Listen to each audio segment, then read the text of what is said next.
You know, just talking about Errol, you know, the big talks about it is, you know, now Showtime's being gone. Right. What's going to happen with the rematch? What's the talks about? I know you always say, you know, I leave that for fighters when they tell me. I don't know anything about it. I don't know anything about it. I don't know nothing.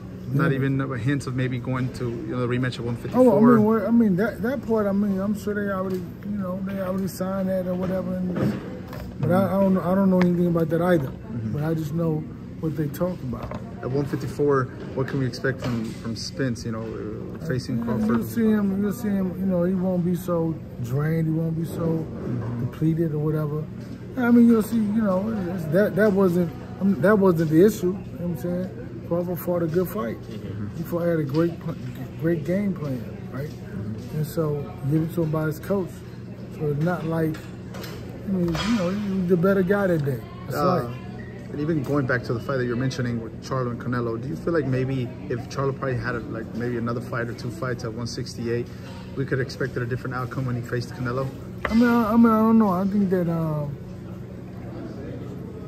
it's a question he'd have to answer. But you know, I think that you know, it's life. I mean, life's happen. You know what I mean? Like when you step up to big situations. I mean, the people who lose are the people who don't step up. The people who lose, or if you think about this, when people say you had a bad day, how many people had a bad day and made the most money they ever made in their life? So is it really a bad day? I'm just asking. Yeah. How many people, right? Yeah. Had a bad day, a really bad day, but secured their financial secure for the rest of life. Financial. So it's like, was it really a bad day? So how could you laugh at them? How could you talk about them? How can you talk about anybody in that situation? Because what? These are people doing something people dream of doing. The big news that just came out, Derrick, flipping the page, the big news that just came out, obviously Showtime leaving boxing. It's kind of like a dagger in the heart for us boxing fans who grew up, you know, like all of us here. HBO is already gone, now Showtime. Right.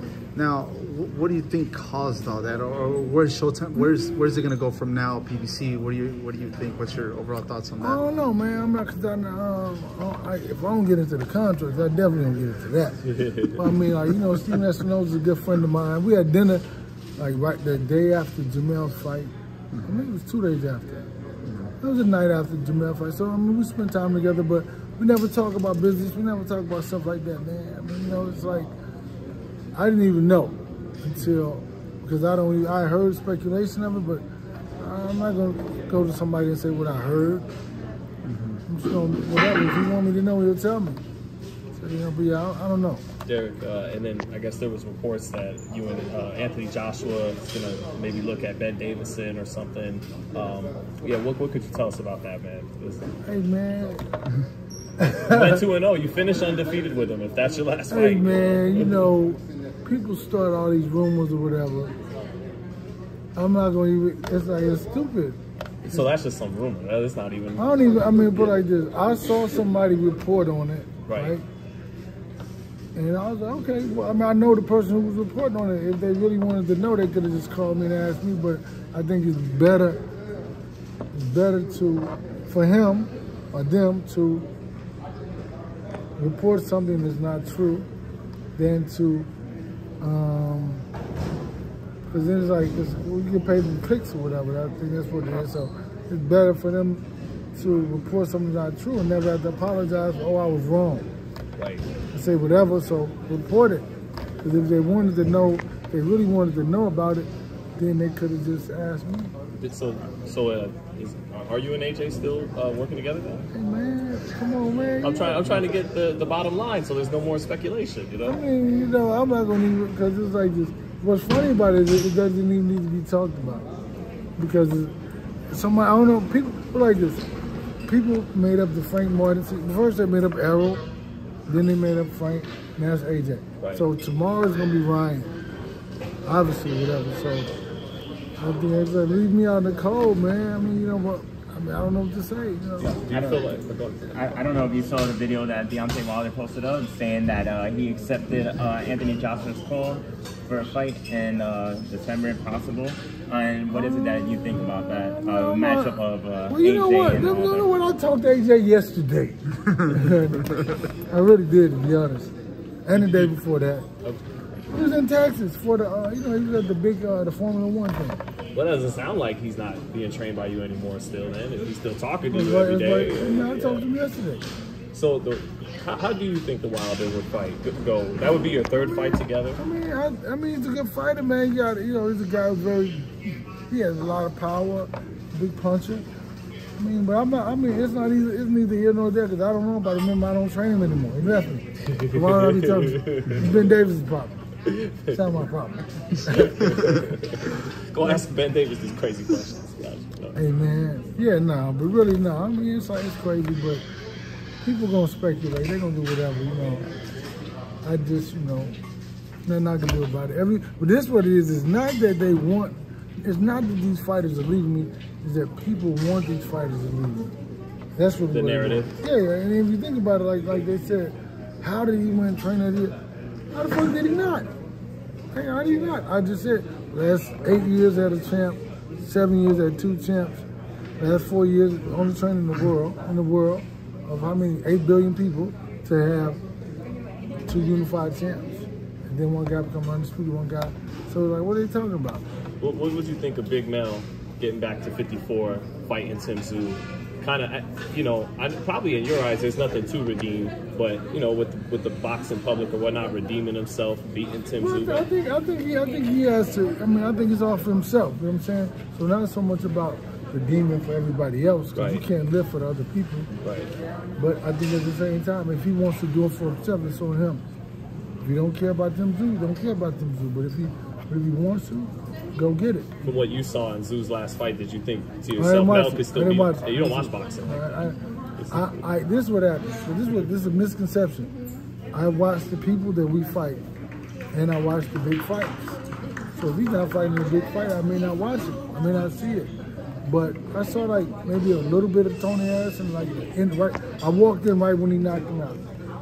So I didn't get to see the fight. But so I do watch boxing people. I just don't watch. I'm not gonna watch the fight unless I gotta watch. If I have to, I'm studying and watching over and over. What did you think of the fans being like, Jermell showed up to survive, all that? I just think that because you can't go back and forth with people about their own personal perspective. They're doing whatever they're doing at home. Because this is what you understand. He is the undisputed champ in a whole nother weight division. So how can you say he's surviving? No, you're surviving because you're not living your dream. He's thriving. Regardless if he lost the fight, you're surviving because you're not doing it. All you guys are here with me right now, living y'all dream, doing what y'all want to do. He's skipping school shooting hooky.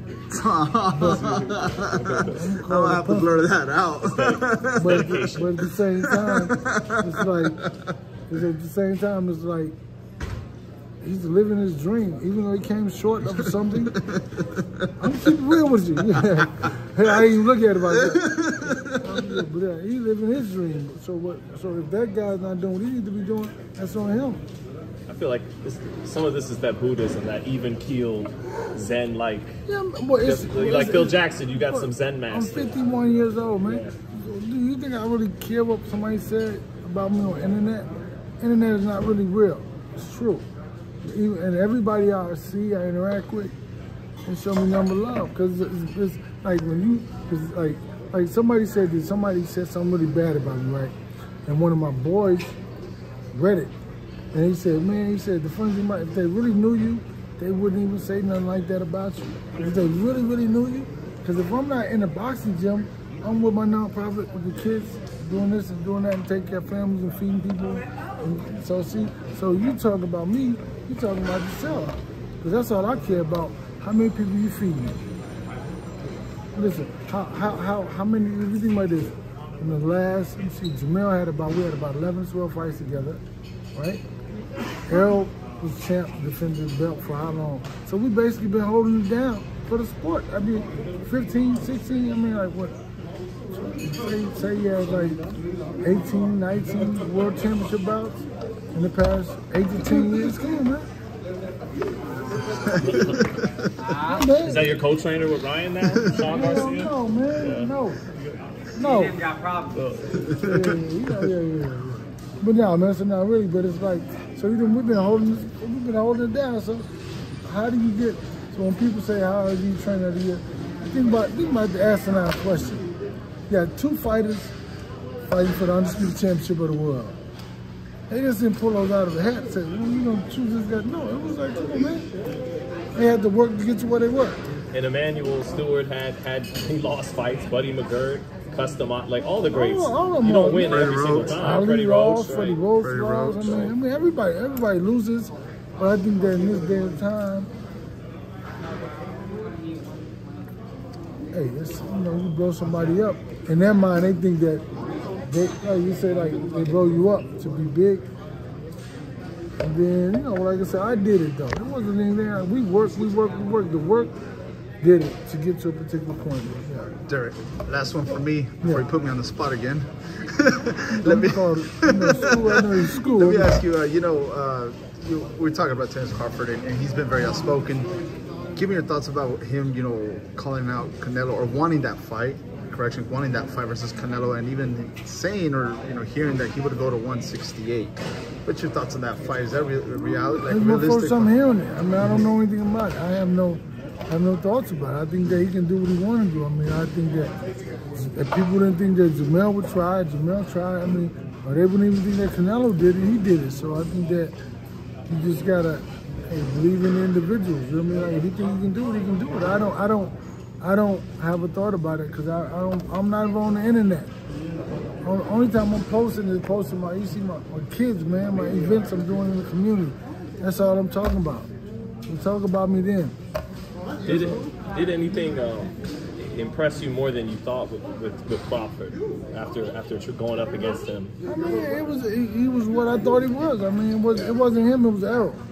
It wasn't him. I mean, it wasn't. I mean, it was him. It was Errol. It wasn't him. He fought the way, whatever. But yeah.